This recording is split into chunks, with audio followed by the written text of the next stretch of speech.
Hariom Omanand ma'am, Om Shanti ma'am, ओम ज्ञान ma'am, आप सभी दर्शकों का हमारे चैनल पर स्वागत है। आज हम लोग बीएड थर्ड सेमेस्टर के अंतर्गत मानसिक मंदित बालक हेतु पाठ्यक्रम अनुकूलन किस प्रकार से किया जाए। मानसिक मंदित बालक का सीधा सीधा तात्पर्य ऐसा बालक जो मानसिक रूप से इतना कमज़ोर हो कि उसे बार बार अभ्यास कराने पर भी वो सीख न पाता हो, यानी शारीरिक रूप से फिट है लेकिन मानसिक रूप से उसकी बुद्धि की क्षमता, उसकी सोच समझ, किसी बात को याद रखने की क्षमता, विभिन्न व्यवहारों को जल्दी सीखने की क्षमता बहुत कम होती है। तो ऐसे बालक को क्या कहा जाता है? मानसिक मंदित बालक। सामान्यतः ऐसे बालकों का IQ लेवल 70 से कम ही होता है, यानी 70 से कम ही होता है, सामान्य रूप से कहा जा सकता है कि इसका IQ लेवल 70 से कम होता है। तो इसको ऐसे बालकों को क्या बोला जाता है? मानसिक मंदित बालक बोला जाता है। ऐसे बालक कुछ जो गंभीर रूप से मानसिक मंदित बालक होते हैं, ऐसे बालक अपना सामान्य दिनचर्या का भी काम नहीं कर पाते हैं।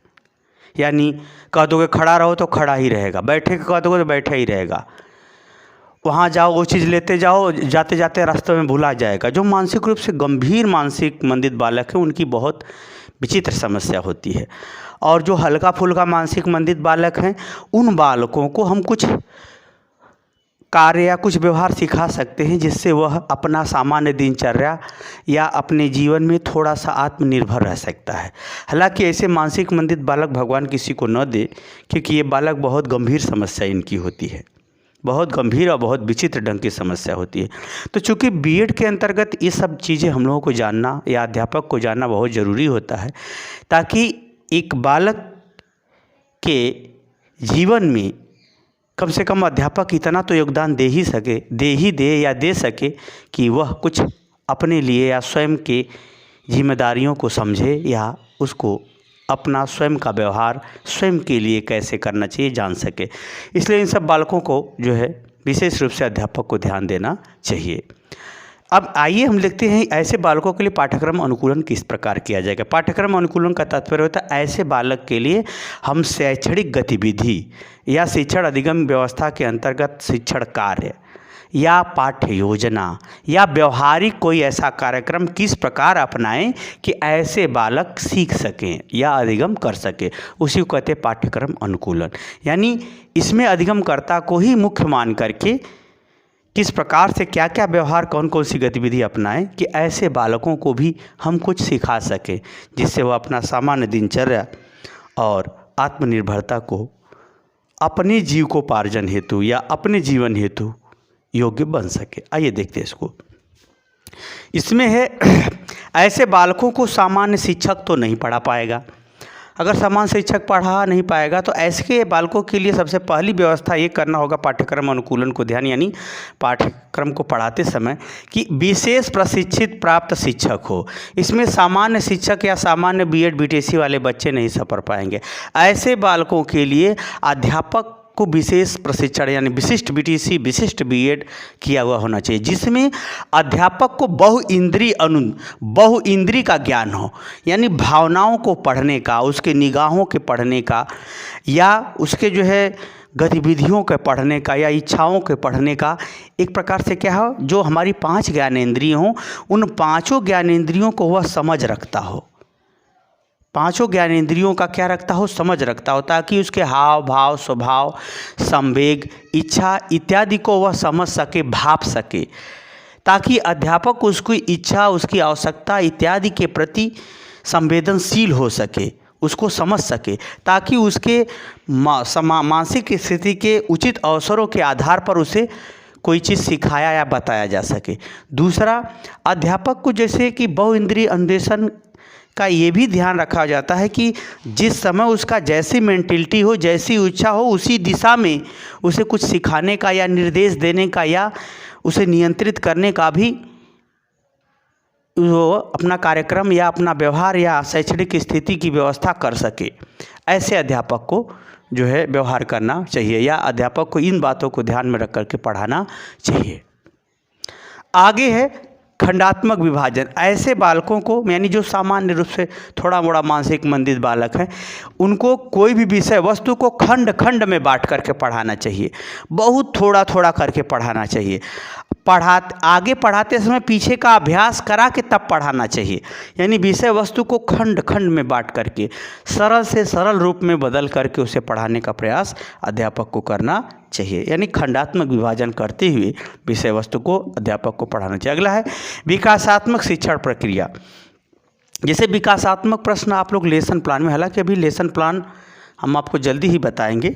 लेसन प्लान के अंतर्गत एक विकासात्मक प्रश्न होता है। विकासात्मक प्रश्न का तात्पर्य होता है कि जो वो प्रश्न किया जाता है वह विषय वस्तु को आगे बढ़ाने के या आगे की बात समझाने के काम आता है। उसको क्या बोलते हैं? विकासात्मक प्रश्न।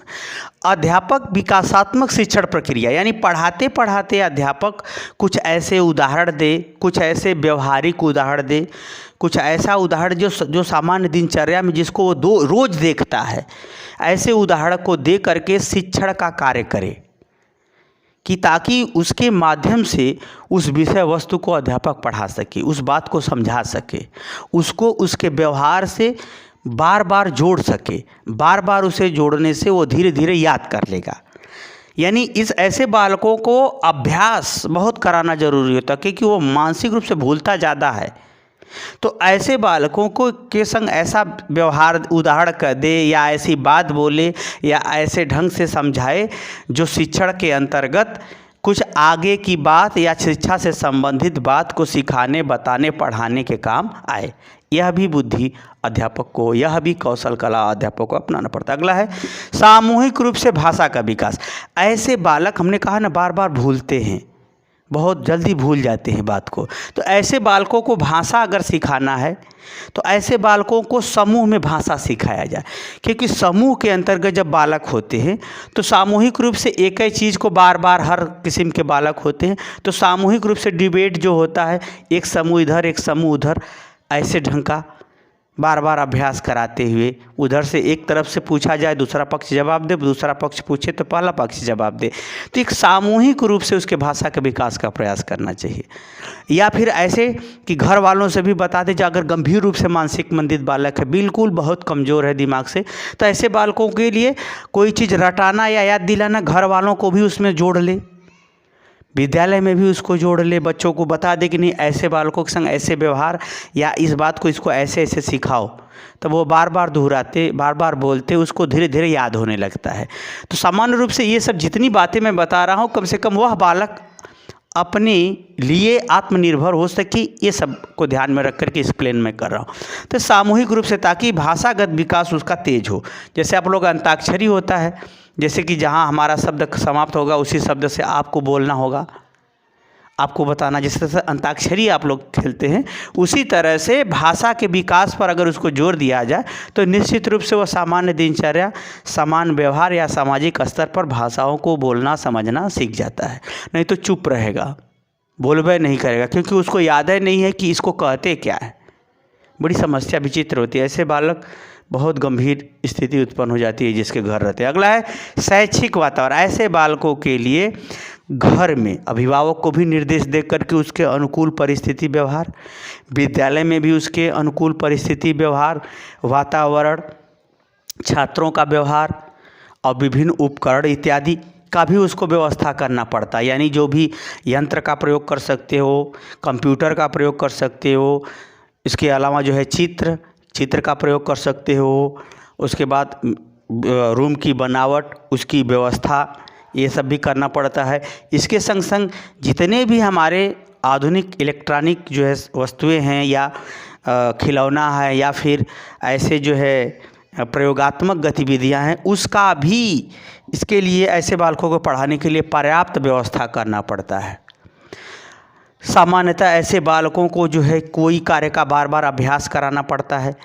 और ऐसे बालकों को जो है एक प्रकार से समझिए शैक्षिक माहौल, घरेलू स्तर पर, मित्रों में और विद्यालय में, तीनों स्तर पर कंटिन्यूअस करना पड़ता है। तब वो जा कर के बार बार होता है। जो चीज़ विद्यालय में बताई गई वही घर में, वही उनके दोस्तों से यानी उसके साथ पढ़ने वाले से भी जब वैसा व्यवहार करने के लिए अध्यापक प्रेरित करता है तो ऐसे बालक सामान्यतः कुछ न कुछ अपने आत्मनिर्भर हेतु सीख लेते हैं। अगला है आवासीय विद्यालय। एकदम बिल्कुल गंभीर रूप से मानसिक मंदित बालक है तो ऐसे बालकों को आवासीय विद्यालय में रख देना चाहिए, जहाँ पर अध्यापक जो है बहुत प्रशिक्षित अध्यापक भी रहते हैं, साथ ही उनका जो क्षेत्र है, आवागमन है, सामान्य दिनचर्या है, खान पान रहन सहन है, उठना बैठना है, अपनी साफ़ सफाई करना है, या फिर अपने ढंग से जो है कोई चीज़, कोई भाषा सीखना है, या सामान्य व्यवहार की बातों को जानना बोलना है। तो ये सब बातें आवासीय विद्यालय के अंतर्गत जो गंभीर रूप से मानसिक मंदित बालक होते हैं, जिनको जो कुछ कह दोगे उसी पे वो चुप रहेगा, कुछ बोलबे नहीं करेगा, ऐसे टाइप के जो एक गुमसुम टाइप के रहते हैं, तो ऐसे बालकों के लिए आवासीय विद्यालय में व्यवस्था देते हुए शिक्षण व्यवस्था किया जाए तो वह उसके अनुकूल पाठ्यक्रम की व्यवस्था या सिखाने का प्रयास करते हैं। अगला सामाजिक विकास, ऐसे बालकों के सामाजिक विकास हेतु जिसमें उसको मनोरंजन, जैसे अगर खेल में उसको अच्छा लगता है या नाटक अच्छा लगता है, या फिर जो है खेल नाटक चित्रकला अच्छा लगता है, या फिल्म उल्म ध्यान से देखता है, तो जो आप लोग देखते हैं सॉफ्टवेयर आता है बालकों के अधिगम कराने हेतु, वो जो सॉफ्टवेयर है उस तरह से जो है चित्र के माध्यम से, चित्रकला के माध्यम से, कार्टून के माध्यम से, नाटक के माध्यम से, समाज में जो है त्यौहार इत्यादि के माध्यम से उसको समाज की बातें सिखाने बताने या व्यवहार करने पर उसको बल दिया जाता है।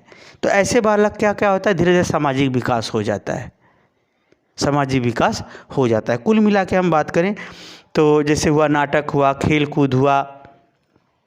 कूद हुआ, विशेष समय का जो है कोई अन्य कार्यक्रम हो जो जागरूकता से संबंधित हो, जिसमें हमारा मानसिक मेहनत कम, शारीरिक मेहनत, आनंद इत्यादि ज़्यादा मिले, ऐसे जो पाठ्यसागामी क्रियाओं के अंदर, जैसे घूमने वाला काम है, उसको जो है चित्र बनाने वाला काम है, जा कर के जैसे प्रयोगात्मक कोई कार्य है, जैसे टेंट लगाना, ऐसे इस पर बहुत से ऐसे सामाजिक कार्य होते हैं जिसमें नाटक भी है, रंगोली भी है, और उसके अलावा मैंने बताया विभिन्न प्रकार के जो उपकरण हैं, जो सॉफ्टवेयर आ रहे हैं, जो चित्रकला इत्यादि के माध्यम से या कार्टून के माध्यम से इत्यादि के माध्यम से हम क्या करते हैं, उसको सामान्य सामाजिक व्यवहारों से, सामाजिक आवश्यकता, विभिन्न गतिविधियों को समझाने का प्रयास करते हैं, तो वह बालक सीख लेता है, ताकि उसका सामाजिक भी विकास धीरे धीरे सामान्य आवश्यकता संबंधी जो संबंध हैं या दिनचर्या है उसको भी समझने लगता है। अगला है प्रशिक्षण।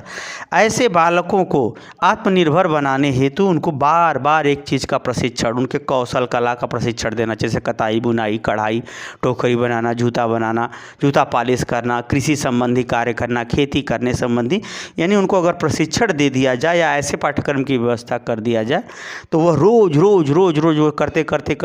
करते धीरे धीरे उस काम को वो करने लगता है, धीरे धीरे उस काम का क्या करना है, करने लगता है, सक्रिय हो जाता है, करने लगता है, सीख लेता है, जिससे उसकी सामान्य दिनचर्या के अंतर्गत सामान्य आर्थिक व्यवस्था हो जाती है। तो कुल मिला के अगर हम ये बात कहें कि जो है अधिगमकर्ता जो मानसिक रूप से मंदित बालक है, ये सब व्यवस्थाएं या गतिविधियां एक विशेष प्रकार के प्रशिक्षित शिक्षक के अंतर्गत अगर लागू कर दी जाए या उनको सिखाने का प्रयास किया जाए या उनके विभिन्न गतिविधियों की परिस्थिति उत्पन्न करते हुए सिखाने संबंधी प्रयासों को जारी रखा जाए तो निश्चित रूप से ऐसे बालक अपने लिए, स्वयं के लिए आत्मनिर्भर हो सकते हैं या थोड़ा मोड़ा शिक्षा का उन भागों को ग्रहण कर सकते हैं जो उनके जीवन के लिए या जीविकोपार्जन के लिए आवश्यक एवं उपयोगी हैं। तो मुझे उम्मीद है कि आप समझ गए होंगे कि मानसिक मंदित जो बालक होते हैं उनको किस तरह का पाठ्यक्रम बनाते हुए या बने हुए पाठ्यक्रम को किस तरह से अध्यापक विशेष प्रशिक्षण ले करके पढ़ाए तो वह अधिगम करते हुए स्वयं से आत्मनिर्भर हो सकते हैं। तो आप इस समझ गए होंगे, समझ गए तो कमेंट बॉक्स में जरूर बताइए। साथ ही मेरे चैनल को लाइक शेयर सब्सक्राइब भी कीजिए। हरिओम।